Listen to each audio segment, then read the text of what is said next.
All right, we got, let's see, one more in the MAGA Swamp trilogy. Okay, so this is just sort of an overall piece here. So Donald Trump's cabinet, folks, is taking shape. Now, I want to take you back to a more innocent time, 4 days ago, November 8th. Dave Smith, encouraged by the Stop Pompeo momentum. The Stop Pompeo movement is great, but it's not enough. Right now, we need maximum pressure to keep all neocons and warhawks out of the Trump administration. They have had their time at the table and brought nothing but disaster to the world and this country. America first, screw the war machine. And he gets affirmation. A nice quote tweet from Donald Trump Jr. Agreed. 100, I'm on it. And Dave Smith replies, hell yeah, you're the man. Big man. Oh, where's the big man Donald Trump Jr. a few days later with these picks coming in? What a big man that he is. He's off in Africa hunting big game now. What is he doing? Blow off a dead giraffe's tit? He can't bother to advocate for the right picks anymore because he seems to be MIA. Because when he said I'm on it, he meant he was on Shmuley's dick. Yeah, right. Yeah, exactly. Yeah. He was riding it as he was tweeting. AIPAC Tracker has the latest developments as of last night, 8:31 p.m. Donald Trump's pro-Israel cabinet, a thread. So after the rejection of Pompeo, which people were excited not because he affirmatively picked somebody good, he rejected someone bad. Yeah, and we gave him props. We gave the MAGA base props. Really, it was more the MAGA base than Trump. Look, that they launched that campaign, right? Yeah, of course. Yeah. Well, look, there's now, as I understand it, really two possibilities what that Pompeo thing was. That was either Trump thinking he could slip one past them because he's tried to slip a lot of people like Pompeo past them, and now he's succeeding, and they stopped him. Or he threw Pompeo out as a sacrificial lamb to the base, knowing they would make a stink. He would acquiesce to them so that they'd feel like they influenced him, and then he could just go and give, all of the right and if you people look in the right at how places they're the doing jobs. this, they're doing it very quickly before any challenge can be mounted. Right. Yeah, exactly. Just a big barrage. So Donald Trump's pro-Israel cabinet, a thread. Elise Stefanik, as we mentioned here, $971,821 AIPAC dollars as of now. Trump considering Marco Rubio, $1,013,563 from AIPAC. Lee Zeldin, the guy who ran for governor of New York, he's the head of the EPA. As Russell said, he looks like the overstressed manager at a McDonald's when the soft serve machine stops working. He has a permanent look of petty distress in his face. Lee Zeldin, yes, very apt description. 916,000. Who the fuck is he that he gets $1 million from AIPAC? Who is this guy? He ran for governor and lost. Why?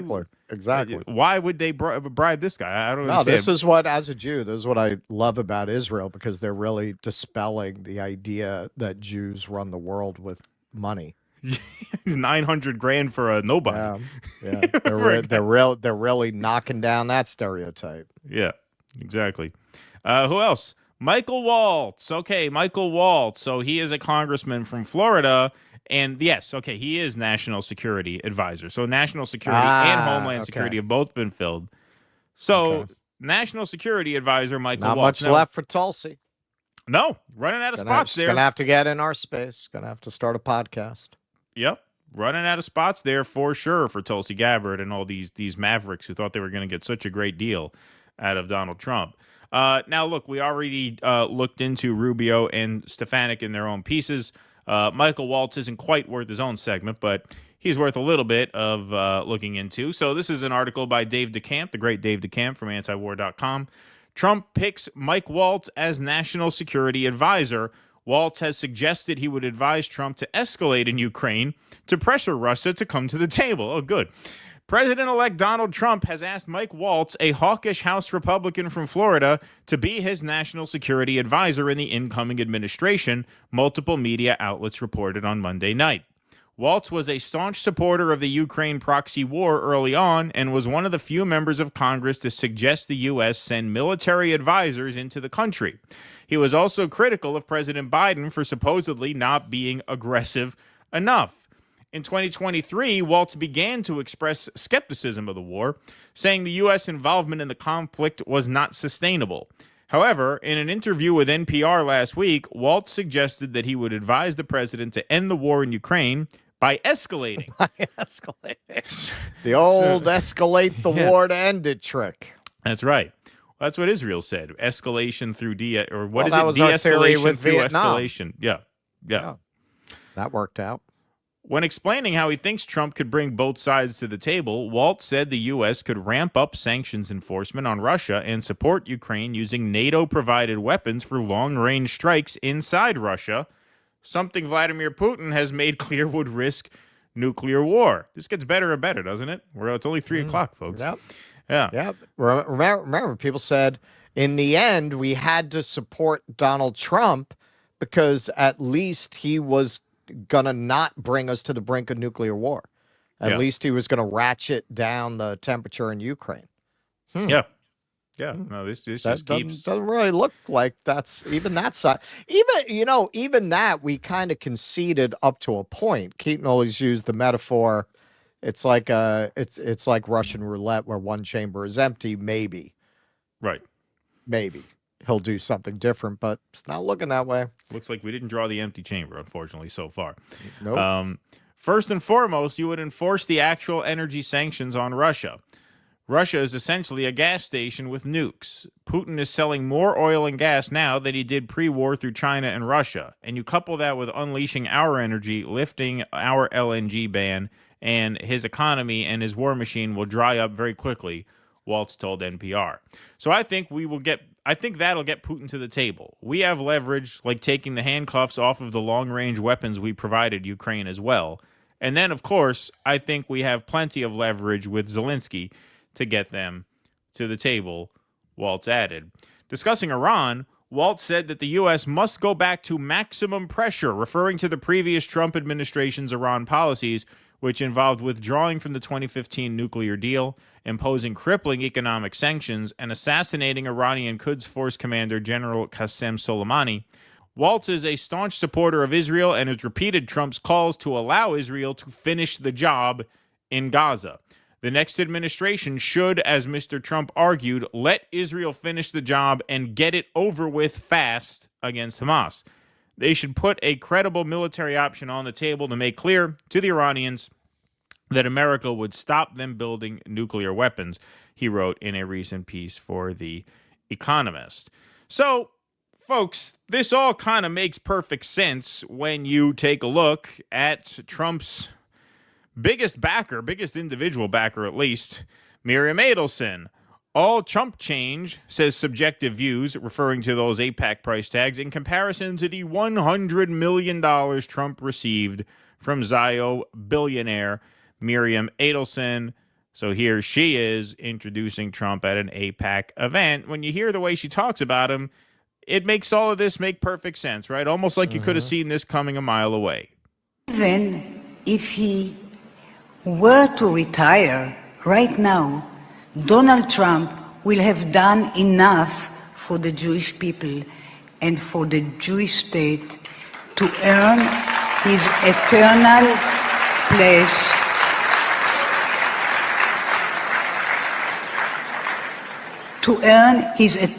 place in the Jewish history. It's why I feel so privileged to call him my friend, and even more privileged to call him my president.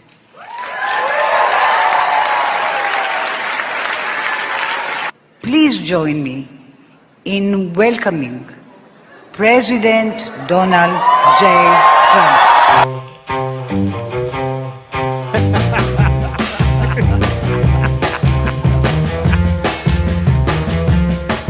You all know which song is playing right now, right? The totally hetero song of Proud to be an American. Yeah. Oh, is that what they're playing? Yeah, now? so we can't play that. They copyright claim that every time. So we're using our copyright-free boogie woogie music. There he is. All right, so folks, you understand that you did not elect Donald Trump. You elected Miriam Adelson. Right. That's your president. That's your president. That's who actually pulls Donald Trump's strings. Clearly, look at the cabinet he's picking. Who do you think told him to pick these people? You remember the WikiLeaks leak? Remember the Obama leak? Citibank named who they wanted. Thank you very much, everybody. I bet you there's a list that Miriam Adelson gave Trump of who she wanted, because I don't think it's any coincidence you got such a running theme here of one after huge the other. APAC recipients. Huge APAC recipients. That's your president. Miriam Adelson is your actual president. And she broke the glass ceiling. She broke the glass ceiling. And just a point, there's a lot of discussion whenever we get into communism or socialism or Marxism. No, you libtards. Okay, so listen, this is the argument, whether you agree with it or not. This is the core argument that people on that side are making. In the end, capitalism inevitably puts Miriam Adelson in charge of your society. Of course, right. That ultimately that's what happens. The capital concentrates so heavily among people at the top that you cannot affect your government. That is the point that they're making. So if you're going to argue with it honestly. Okay, well, what is your answer to what they're saying? Because they're not wrong. They're not wrong. Look, Donald Trump was supposed to be your bomb. Look at the tweet that he put out the first time about Marco Rubio being owned by the Adelsons. Now look where you are now. Yeah, exactly, yeah. Look where you end up. So the argument that inevitably capitalism, the idea that you need capitalism for freedom, well, do you have freedom? Like you get to like do this placebo voting thing that doesn't matter, because in the end, people like Miriam Adelson and Elon Musk and Bill Ackerman actually own the country and you're just living in it. Yeah. No, you don't even get 50-cent wing night at the bar anymore. I mean, that used to be a good They got payoff, rid of that. Free hot dogs, forget about it. No, forget Last it now. place in the country, Rudy's and Hell's Kitchen, if you want free hot dogs. Yeah, no. Horrible out there. All right, let's hear what Trump has to say. We have some brief words of his after that lovely introduction. I figured we would listen to the whole song, but let's get down to business, right?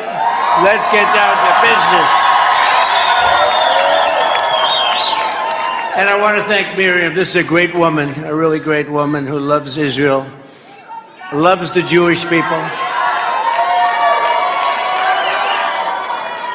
And she's really a special person, so I very much appreciate that she was here to introduce. Gives me a lot of money. Love her. Gives me a lot of money. I love everybody who gives me a lot of money because I'm a terrible businessman. Yeah. Jackson Hinkle, Trump's cabinet picks thus far, brought to you by Miriam Adelson. There they all are, pictured with Netanyahu. And, of course, a nice little cherry on top here, Trump has selected South Dakota Governor Kristi Noem as his Secretary of Homeland Security. She recently signed a bill into law that conflates criticism of Israel with anti-Semitism in South Dakota. I thought this was the Freedom of Speech Administration and stuff. Well, that too.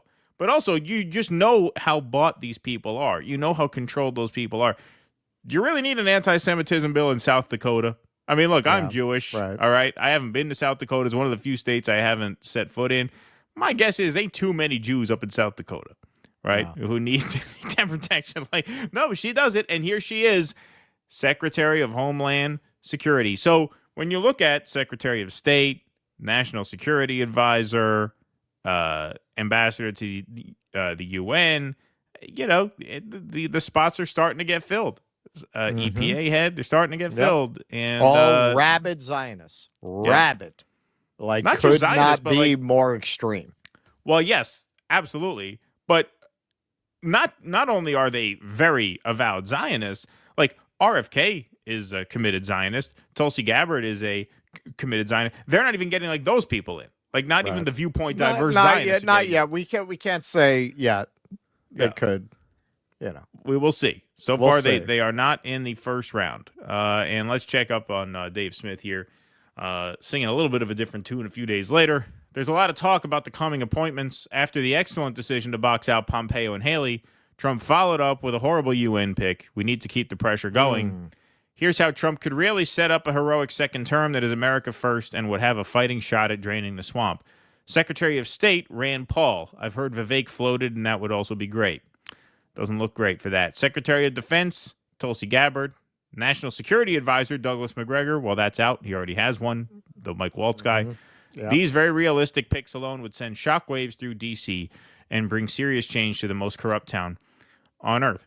So what you see here, I mean, look, you see a lot of cope that's worse than that online. I didn't feature a lot of it. I wonder what Dave's going to say now.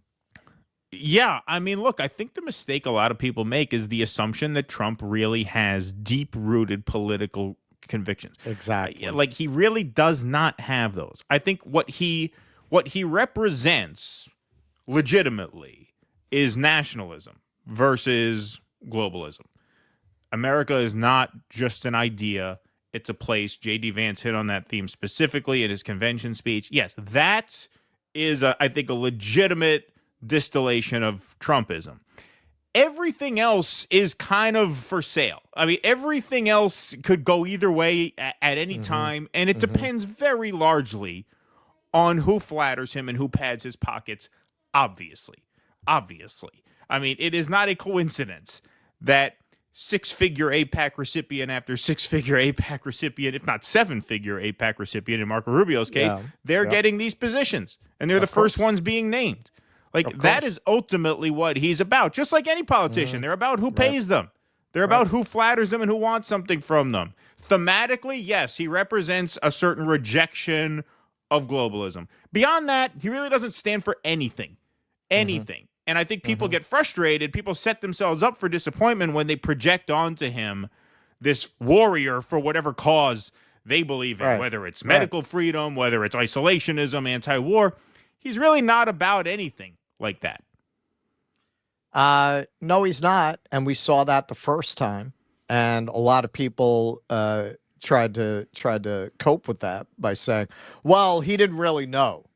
They bamboozled him. Right. But this time is going to be different. Well, hey, you saw that with Miriam Adelson. That didn't just drop. You saw him dancing around in front of those Israel flags, talking about how fast he got things done for the Adelsons when he was president. Like, what did you think he was going to do? That's what we kept saying. Honestly, with the Ukraine thing, we kind of thought, yeah, I guess you could make an argument he might be better on that. It's not even looking like that. Remember, Trump is so fucking lazy and incurious. He likes giving rallies. He likes going on stage. He likes being cheered at by the crowd. He likes sticking a thumb in the eye of Chuck Schumer at the Al Smith dinner. That's what he likes. This stuff, yeah, sure, you guys handle it. That's what he did the first time. We're going to have a big, beautiful health plan. Here you go, sir. We're just going to cut the ACA and not replace it with anything. All right, I'll sign it. All right, yeah, get it to the desk. Right. Get it to my desk. Whatever. Yep. Yeah, no, that's absolutely right. That is ultimately what he is about. And I think you see a pattern now where, people really root for him to be something else. And ultimately, he's just a letdown. Please clap.